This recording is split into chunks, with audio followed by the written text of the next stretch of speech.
warahmatullahi wabarakatuh. Perkenalkan, nama saya Rabiatul Adawiyah Lubis. Saya dari kelas 1C Muamalah dari Universitas Islam Negeri Sumatera Utara. Di sini saya akan menjelaskan tentang pengertian dan karangan, ciri-ciri, jenis-jenis, langkah, dan contohnya.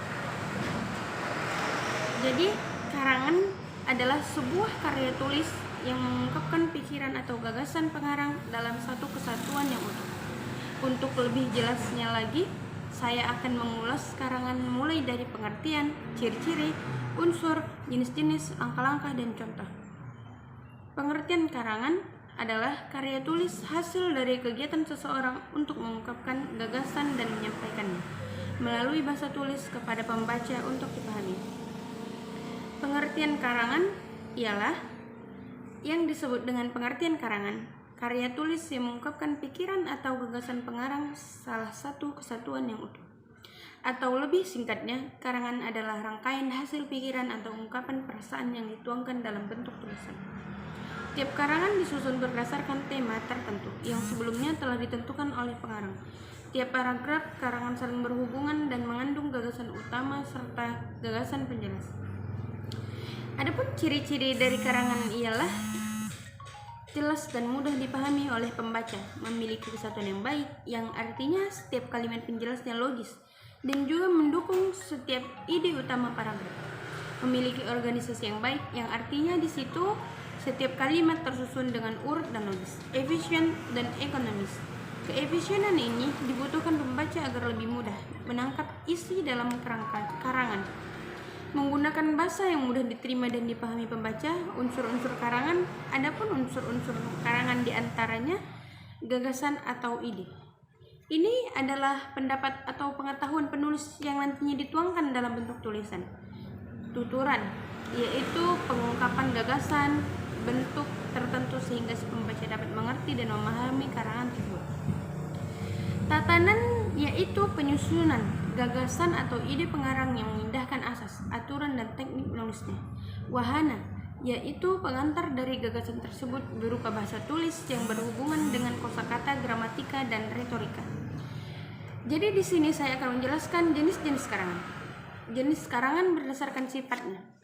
Karangan dibedakan menjadi dua jenis, yaitu karangan fiksi dan karangan non-fiksi. Karangan fiksi adalah karangan yang ditulis berdasarkan sisi imajinatif pengarang. Karangan non-fiksi adalah karangan yang ditulis berdasarkan fakta atau kejadian yang benar-benar terjadi. Jenis karangan berdasarkan bentuk dan tujuannya. Berdasarkan bentuk dan tujuannya, karangan dibedakan menjadi 5, yaitu karangan deskripsi, karangan narasi, karangan eksposisi, karangan argumentasi, dan karangan persuasif.